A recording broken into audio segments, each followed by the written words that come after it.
my car is not starting anymore. I believe it's the battery. I was wondering if you guys can come out and replace it, or if I have to have it towed. We can come out and replace the battery. What type of vehicle is it? It's a 2006 BMW 325i. CarHelpOut.com. How do you know it's the battery, though? It's not starting. I'm out of town right now. It's not starting. I have it parked at my friend's place, so when it wasn't starting, I had it towed to a place, and they jumped it, and then it worked for several days, and then he didn't drive it for a few days, and it didn't start again. Okay, well, it's probably got a dead cell in the battery.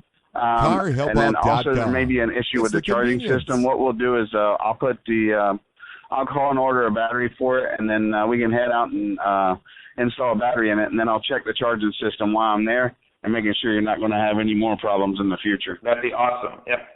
Remember, if you don't feel like doing it yourself, you can always call a mobile mechanic specialist that will come to any location convenient for you. We can help you get back on the road again by putting their knowledge and years of experience to work for you. CarHelpOut.com/location for a local mobile mechanic car repair service near you. And we do pre-purchase inspections on used car buying at any location. CarHelpOut.com. It's the convenience. Thanks for watching. Please subscribe, like, comment, and share this video.